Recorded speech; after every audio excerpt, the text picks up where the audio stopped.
Well, folks, bad news for anybody hoping that George Santos was going to rot away in a Brazilian prison. According to new reports, George Santos has in fact reached an agreement with prosecutors in Brazil to avoid any kind of jail time and to officially close out their investigation. According to The Hill, as part of the agreement, Santos will formally confess to defrauding a Rio de Janeiro clerk of $1,300 in clothes and shoes in 2008 and pay damages to the victim. After that, case is closed, gone away. George Santos has nothing else to worry about in the country of Brazil. And that's kind of disappointing, right? I mean, here's a guy who's lied his way through his entire life. It's very obvious that at least in this particular instance, he broke the law. And I say it's obvious because he already admitted to the people questioning him years ago that he did it. Like, he already confessed. So now I guess we just have to get a secondary confession. Like, I know you already said to us that you did it, but we want you to say it again louder for the people in the back is kind of what this is. And then the Brazilian investigation will in fact be closed.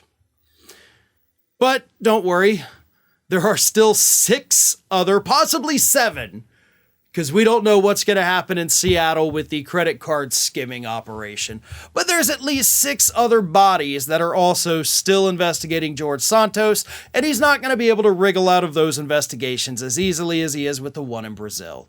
I mean, after all, let's face it, he stole $1,300 in the country of Brazil. That's not exactly something that they want to spend tens of thousands of dollars prosecuting and extraditing him back to the country to stand trial for. Like, you're going to lose more money on that than you would recoup by prosecuting George Santos. So it actually makes sense that they would not want to go this route. Again, yes, he did it. It's pretty much obvious at this point. They want that confession, but they weren't going to, have such an easy time prosecuting him because he's in the United States and he's a sitting member of Congress. It's going to be a very expensive move, and they decided we don't want to go through all that. But again, we've got the credit card skimming operation. We've got the multiple potential violations of the Federal Elections Commission. We've got his shady finances. So the city where he's from is investigating him. The county's investigating him. The state's investigating him. Seattle's investigating him. We've got at least 2 different federal bodies investigating him. So, yeah, I'm not worried about George Santos completely getting off the hook. I mean, I'm a little unhappy about the Brazilian thing. I understand it, but I'm still unhappy about it. But as long as we don't start seeing some of these other investigations say, okay, you know what, just admit you screwed up and we'll move on. As long as we don't see that, I'll still be confident that George Santos is going to face justice. But I'm a little shaken at the moment.